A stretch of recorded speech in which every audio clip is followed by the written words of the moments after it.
अस्सलाम वालेकुम फ्रेंड्स, कैसे हैं आप सब लोग। मैं उम्मीद करती हूँ कि आप सब लोग खैरियत से होंगे। Welcome back to our channel मेरा घर मेरी जन्नत 7। जी तो गाइज़, आज का टॉपिक बहुत अच्छा होने वाला है और ख़ास कर उन लोगों के लिए जिनके घर में कुर्बानी होने लगी है, क्योंकि हमारे टॉपिक का नाम है कि ईद के दिन सब्र करें और अपनी सेहत को कुर्बान ना करें। जी, ईद आती है तो घरों में खुशबुएँ फैल जाती हैं। कहीं बिरयानी बन रही होती है, कहीं कबाब, कहीं निहारी, कहीं मटन कौरमा, और लोग खुशी खुशी खा जाते हैं और खाते जाते हैं। लेकिन अक्सर यही वो वक्त होता है जब इंसान अपनी सेहत, अपनी डाइट और अपने जिस्म और अपनी तबीयत को मुकम्मल तौर पर भूल जाता है। ख़ास तौर पर वो लोग जिन्हें पहले ही मैदे की गर्मी, तेज़ाबियत, वज़न बढ़ने, सूजन, कमज़ोरी या जिल्द के मसाइल होते हैं। वो ईद के दिन बस आज तो ईद है कहकर हर चीज़ खाना शुरू कर देते हैं और फिर अगले दिन तबीयत खराब, मैदा खराब, जिस्म भारी, चेहरा थका हुआ लगने लगता है। गाइस, ईद मनाना गलत नहीं, लेकिन अपनी सेहत भूल जाना गलत है। कुछ लोग सुबह नाश्ते से ही गोश्त शुरू कर देते हैं, फिर दोपहर में बिरयानी, शाम में कबाब, रात में बारबेक्यू और साथ में कोल्ड ड्रिंक्स, मीठे में आइसक्रीम। जिस्म एक वक्त के बाद इतना ज़्यादा ऑयली और हैवी खाना बर्दाश्त नहीं कर पाता और फिर यही लोग कहते हैं कि पता नहीं तबीयत क्यों ख़राब है, इतनी सुस्ती क्यों हो रही है, चेहरे पर दाने क्यों निकल रहे हैं, मैदे में जलन क्यों हो रही है। क्योंकि ईद के दिन खुशी में हम हद भूल जाते हैं। ख़ास तौर पर उन ख़वातीन के लिए जो अक्सर पूरा दिन किचन में रहती हैं, चखते चखते ही उनका जो होता है इतना वो खा लेती हैं कि खुद इतना उन्हें अंदाज़ा ही नहीं होता। कभी बिरयानी चेक करती हैं, कभी कौरमा चेक करती हैं, कभी तिक्का, कभी मीठा, और फिर रात तक जिस्म थका हुआ और थक कर जवाब दे देता है। इसीलिए ईद के दिन सबसे पहले सब्र ज़रूरी है। हर चीज़ प्लेट में भर लेना ज़रूरी नहीं होता, हर डिश चखना ज़रूरी नहीं होता, और सबसे बढ़कर अपनी सेहत को नुकसान पहुंचाना तो बिल्कुल ज़रूरी नहीं होता। अगर मटन या बीफ खाएं तो मिकदार कम रखें, साथ सलाद खाएं, पानी ज़्यादा पिएं और कोल्ड ड्रिंक के बजाय सादा या नींबू वाला पानी इस्तेमाल करें, क्योंकि बहुत ज़्यादा कोल्ड ड्रिंक जिस्म को वक्ती ठंडक दे देती हैं, लेकिन बाद में सुस्ती, उफारा और मज़ीद प्यास पैदा करती है। और एक और अहम बात कि कुछ ख़वातीन या लड़कियां ईद पर अपनी पुरानी रूटीन छोड़ देती हैं, रात देर तक जागती हैं, बार बार खाना, पानी को कम पीना, वॉक ना करना और हर घंटे बाद कुछ ना कुछ खाते रहना। यही चीज़ें बाद में वज़न बढ़ने और कमज़ोरी और तबीयत ख़राब होने की वजह बनती है। ठीक है, ईद खुशी का दिन है, बीमारी का नहीं। ये इम्पॉर्टेंट पॉइंट है, ये आपने याद रखना है। ईद खुशी का दिन है, बीमारी का नहीं। अपने जिस्म पर भी थोड़ा सा रहम करें, क्योंकि सेहत चली जाए तो फिर यही मज़े, यही दावतें, यही खाने इंसान को अच्छे नहीं लगते। इसलिए ईद के दिन एक बात याद रखिएगा कि खुशियाँ तो मनाएं, लेकिन अपनी सेहत की कीमत पर नहीं। ईद के दिन सब्र करें, अपनी सेहत को खुशियों में मत भूलें। ठीक है, अब हम 15 स्टेप्स शुरू करते हैं। मैं आपको 15 स्टेप्स बताऊंगी, ठीक है। लेकिन उससे पहले मैं एक बात करना चाहती हूँ कि मेरे इस व्लॉग को जो औरतें देख रही हैं, उनमें से 50% कुछ ऐसी औरतें भी होंगी जो वाकई इन चीज़ों से परहेज़ करती हैं और वाकई इतना हैवी नहीं खाती, और उनको मेरी ये एडवाइस है कि आप भी अपनी बैलेंस डाइट रखें, आप भी अपनी अच्छी डाइट रखें। अगर आप नहीं खाएंगी तो आप फिर कैसे दूसरों का ख्याल रख पाएंगी। तो प्लीज़ आप अपना ख्याल रखिए। एंड मैं उन औरतों के बारे में बात कर रही हूँ जो बहुत ज़्यादा हैवी खाती हैं, ठीक है। एंड अब हम शुरू करते हैं अपने 15 स्टेप्स, जिसमें स्टेप नंबर 1 है कि आज तो ईद है कहकर खुद को नुकसान ना दें। ईद आते ही कुछ लोग अपनी सारी एहतियात भूल जाते हैं। जो लोग आम दिनों में कहते हैं मैं डाइट पर हूँ, मुझे मैदे का मसला है, मैं ज़्यादा ऑयली चीज़ें नहीं खा सकता, वही लोग ईद के दिन प्लेटें भर भर के खा रहे होते हैं। सुबह से शाम तक बस गोश्त, बिरयानी, कबाब, कोल्ड ड्रिंक्स और मीठे। फिर रात को यही लोग कहते हैं कि पता नहीं तबीयत क्यों ख़राब हो रही है। असल बात ये होती है कि हम खुशी में अपने जिस्म की आवाज़ सुनना छोड़ देते हैं। जी गाइस, ये अभी ट्रेन जा रही है जिसकी वजह से आपको इतनी हैवी आवाज़ दे रही है, क्योंकि हमारा घर बिल्कुल लाइंस के पास है, तो वो ट्रेन जाती है तो फिर ठीक आवाज़ आती है। सॉरी।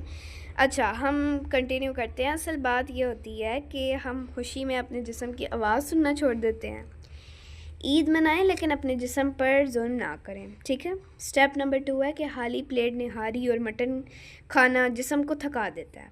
बहुत से घरों में ईद की सुबह हैवी नाश्ते से शुरू होती है। फॉर एग्ज़ाम्पल निहारी, पाए, कबाब, कौरमा। स्पेशली ऐसे जो नाश्ते होते हैं ना, यहाँ तो वो ईद के तीसरे दिन या दूसरे दिन ज़रूर होते हैं, क्योंकि कुर्बानी के बाद फिर वो गोश्त की वो चीज़ें बन रही होती हैं जी। और फिर नाश्ते से ले के शाम तक, रात के खाने तक इनका यही चल रहा होता है कि इन्होंने बस गोश्त वाली चीज़ें ही खानी है। कभी बीफ, कभी मटन, कभी कौरमा, इस तरह की, ठीक है। और साथ में कोल्ड ड्रिंक्स तो इनकी ऐसे होती हैं जैसे पानी है। इंसान उस वक्त मज़े से खा तो लेता है, लेकिन दोपहर तक जिस्म सुस्त पड़ना शुरू हो जाता है।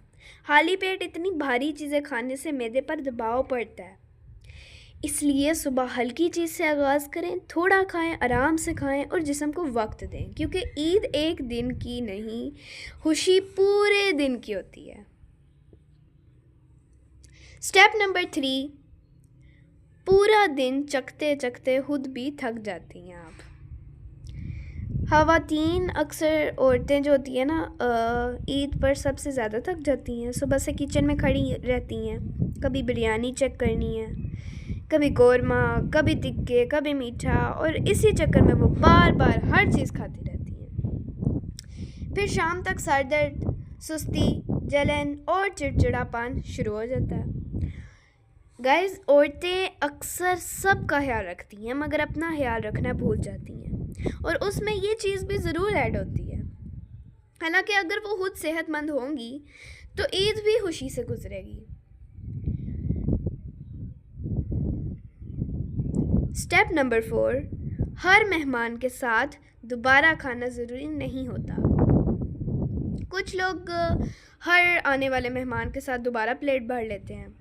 फॉर एग्ज़ाम्पल, अगर उन्होंने खाना खा लिया हुआ है, मेहमान आ जाते हैं, खाना देखा, साथ खा लिया, चलो इनके साथ भी खा लेते हैं। पहले नहीं खाया, पहले मेहमान आ गए, मेहमानों के साथ थोड़ा खाया, बाद में फिर से भर के खाया।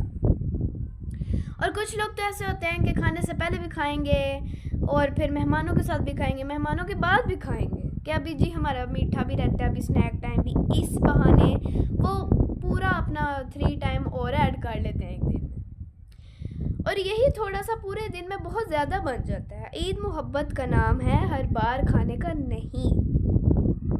आप साथ बैठ सकते हैं, बातें कर सकते हैं, सिंपल छोटा कप जो है चाय का पकड़ लें, पी लें, ठीक है। लेकिन खुद को मजबूर ना करें कि हर वक्त कुछ ना कुछ खाना ही है।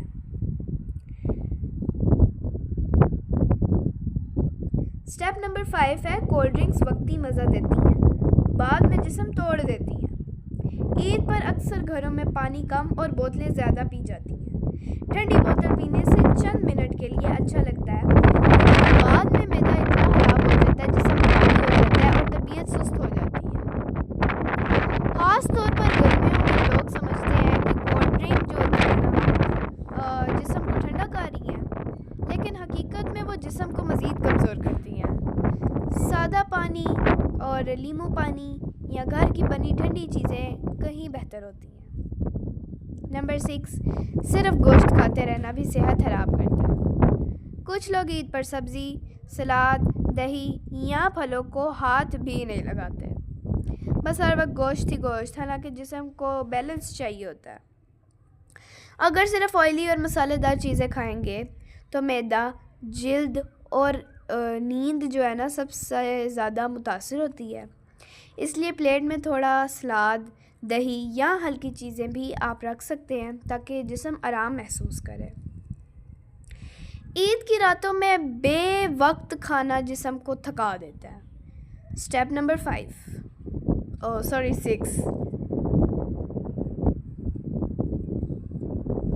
ईद पर रात देर तक जागना आम बात है। लोग गपशप, फ़ोन, तस्वीरें और मेहमानों में मसरूफ़ रहते हैं और साथ चाय, केक, स्नैक्स, बारबेक्यू चलता रहता है। फिर सुबह उठना मुश्किल, जिस्म थका हुआ, तबीयत ख़राब महसूस होती है। खुशियाँ अच्छी बात है, लेकिन जिस्म को आराम देना भी ज़रूरी है, क्योंकि थका हुआ जिस्म ईद इंजॉय नहीं कर पाता। नंबर 8, बच्चे भी ईद में हद से ज़्यादा जंक फूड खा लेते हैं। बच्चों को ईद पर हर चीज़ अच्छी लगती है, chips, ice cream, cold drink, chocolates, barbecue, और वालिदैन भी खुशी में रुकना भूल जाते हैं। फिर अगले दिन बुखार, खांसी, मैदे की खराबी, उल्टी शुरू हो जाती है। बच्चों को खुशी दें, लेकिन उनकी सेहत का भी ख्याल रखें। स्टेप नंबर 9, अपनी पुरानी बीमारियों को ईद की वजह से इग्नोर ना करें। कुछ लोग शुगर, बीपी, मैदे की गर्मी, वज़न कम करने की रूटीन में होते हैं, लेकिन ईद आते ही सब भूल जाते हैं। चलो आज चीट डे है, और यही चीट डे कई बार पूरा जिस्म डिस्टर्ब कर देता है। ईद ज़रूर मनाएं, लेकिन अपने जिस्म की लिमिट्स भी याद रखें। स्टेप नंबर 10, असल ईद वो है जिसके बाद आप सेहतमंद महसूस करें। ईद सिर्फ खाने का नाम नहीं, ईद सुकून, खुशी, अपनाइयत और शुक्र का दिन है। अगर पूरा दिन सिर्फ खाने में गुजर जाए और रात तक जिस्म जवाब दे दे, तो फिर सिर्फ खुशी आधी रह जाती है, और फिर दर्द और ये सब कुछ बहुत ज़्यादा हो जाता है। इसलिए इस ईद को खुद से एक वादा करें कि हम खुशियाँ भी मनाएंगे, मज़े भी करेंगे, लेकिन अपनी सेहत को नज़रअंदाज नहीं करेंगे, क्योंकि सेहतमंद इंसान ही असल में ईद इंजॉय कर सकता है। स्टेप नंबर 11, कि ज़ाया ना हो जाएं कहकर खुद को मत भरें। ईद पर अक्सर घरों में बहुत ज़्यादा खाना बन जाता है, फिर लोग ये सोचकर बार बार खाते हैं कि इतना बच गया, ख़त्म करना है। वो बांटते नहीं है। पता है, ईद के दिन हमें सब कुछ शेयर करना चाहिए, और जो गरीब मस्कीन होते हैं उनको भी खाना देना चाहिए, लेकिन वो खुद भर भर कर खा रहे होते हैं। एक तो गुनाह का काम भी है और सेहत के लिए भी अच्छा नहीं है। हालांकि हर चीज़ खुद खा लेना हल नहीं होता। कभी कभी इंसान अपनी भूख से ज़्यादा सिर्फ इसलिए खा रहा होता है क्योंकि खाना सामने रखा है। नो, याद रखें, पेट को डस्ट बनाना अक्लमंदी नहीं है। नंबर 12, हर वक्त बैठे रहने से जिस्म मज़ीद सुस्त हो जाता है। ईद के दिन कुछ लोग बस खाते रहते हैं, बैठते रहते हैं, फ़ोन चलाते रहते हैं, फिर दोबारा खाना, ना वॉक, ना हरकत, ना पानी। इसी वजह से जिस्म में हैवीनेस, सुस्ती, नींद आना शुरू हो जाती है। बल्कि खाने के बाद थोड़ी देर चल लें, घर के काम में हाथ बटा दें, या बच्चों के साथ थोड़ा वक्त एक्टिव होकर गुजार लें। जिस्म को हरकत मिलेगी तो तबीयत भी बेहतर रहेगी। नंबर 13, मीठा भी हद में रहकर खाएं। ईद पर सिर्फ गोश्त ही नहीं, मीठे भी बहुत खाए जाते हैं। खीर, केक, मिठाइयाँ, आइसक्रीम, और लोग कहते हैं कि बस एक चम्मच और। लेकिन यही एक्स्ट्रा मीठा बाद में सुस्ती, वज़न बढ़ने और मैदे की खराबी की वजह से बन जाता है। ख़ास तौर पर वो लोग जिन्हें शुगर या जल्द के मसाइल हैं, उन्हें ज़्यादा एहतियात करनी चाहिए। स्टेप नंबर 14, सिर्फ मेहमानों का नहीं, अपना भी ख्याल रखें, क्योंकि कुछ ख़वातीन ईद पर इतनी मसरूफ़ हो जाती हैं कि खुद वक्त पर पानी भी नहीं पीती। सबको खाना देना, सबको संभालना, घर साफ रखना, और आखिर में खुद थक कर बैठ जाना। याद रखें, आप मशीन नहीं हैं। अगर आप खुद कमज़ोर हो जाएंगे तो ना ईद अच्छी रहेगी और जिस्म भी नहीं साथ देगा। स्टेप नंबर 15, ईद सिर्फ पेट भरने का नहीं, दिल खुश रखने का दिन है। कई लोग पूरे दिन बस खाने पीने में गुजार देते हैं, ना सुकून से बैठना, ना ख़ानदान के साथ अच्छा वक्त गुजारना, ना शुक्र अदा करना। हालांकि ईद असल में मोहब्बत, खुशी और अपनाइयत का नाम है। खाना ज़रूर खाएं, लेकिन इतना नहीं कि बाद में दवाइयाँ ढूंढनी पड़ जाएं। खुशी वही अच्छी होती है जिसके बाद इंसान सेहतमंद भी रहे और दिल से मुतमईन भी रहे। जी तो गाइज़, आपको आज का व्लॉग कैसा लगा? मैं उम्मीद करती हूँ कि आपको आज का व्लॉग अच्छा लगा है, और अगर आपको अच्छा लगे आज का व्लॉग, तो इस वीडियो को लाइक, शेयर, सब्सक्राइब ज़रूर करना। मिलते हैं नेक्स्ट वीडियो में, दुआओं में याद रखना। तब तक के लिए अल्लाह हाफिज़।